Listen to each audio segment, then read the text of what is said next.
news at 9. Shaheen Bagh protesters have now called for a Bharat Bandh on the 29th of January against the Citizenship Amendment Act. They've decided to take a united decision to block roads across the country on the 29th if the government doesn't send a representative to Shaheen Bagh by then. The women of Shaheen Bagh said they will also stand on a silent vigil outside the Supreme Court, awaiting the outcome of the Citizenship Amendment Act hearing that is supposed to begin in the courts tomorrow. Now remember, the women of Shaheen Bagh calling for a Bharat Bandh on the 29th. This comes against the backdrop of a meeting they held with Delhi's Lieutenant Governor earlier today. An 8-member delegation met the LG and agreed to allow the passage of school buses but refused to call off the stir. Remember, the road connecting Delhi and Noida has been shut now for 36 days as women continue their protest against the Citizenship Amendment Act. Women have also been sent a defamation notice to BJP's Amit Malviya after he shared a video accusing the protesters of taking money to continue their stir.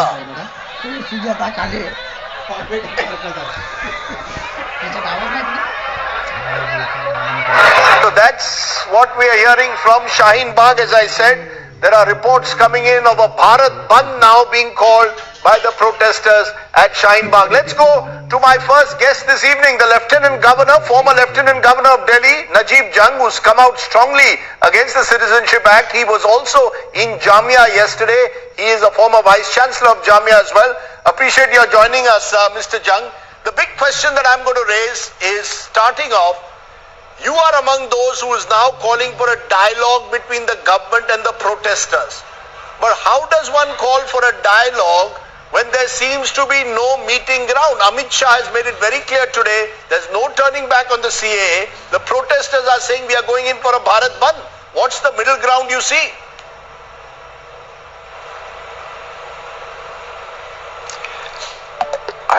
I really don't know. I mean, it's really up to the government to call these people and have a chat with them, because this can't simply go on. You can't have agitations across the country. You can't have people sitting on the roads. You can't have a situation like a Bharat Bandh and the government refusing to speak to them. This is not acceptable. I mean, there has to be an invite. I am not saying that the government should talk to political parties if that causes an embarrassment to them, but certainly some of the leaders of these agitations should be called and spoken to. This is, I mean, saying that there is no middle ground is just not possible.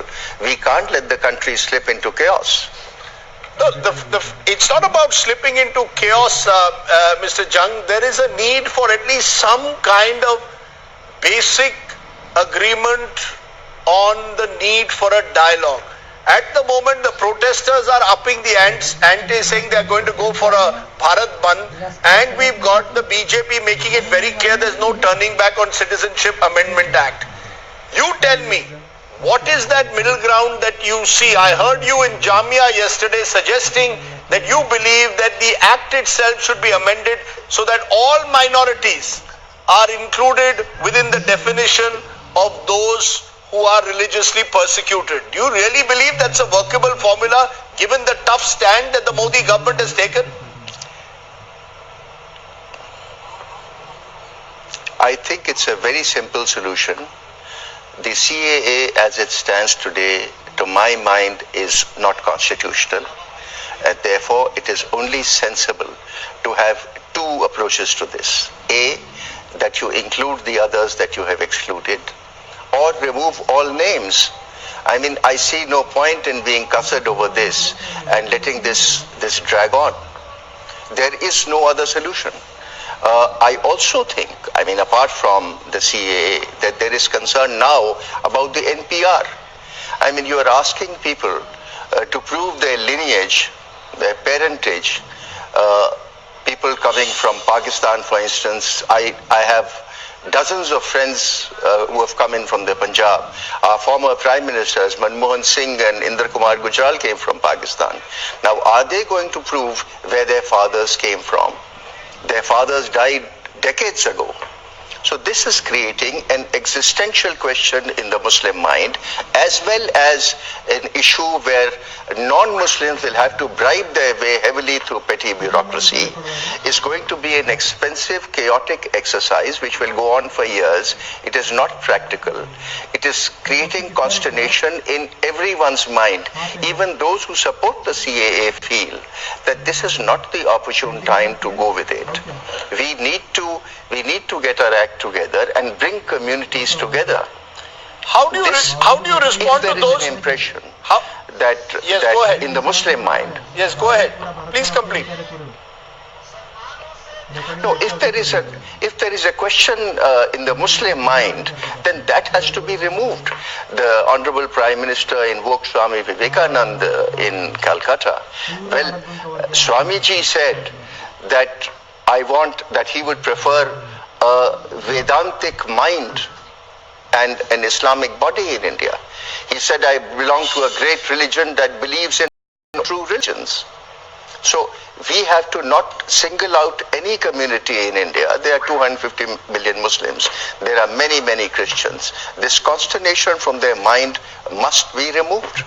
But there is a sense, Mr. Jung, that this entire protest has become has been hijacked in parts of the country by politicians. That it is now not anti-CA but anti-Modi Shah. Do you sense that this protest, you've got a lot of children coming into the protest, there is sloganeering against Narendra Modi and Amit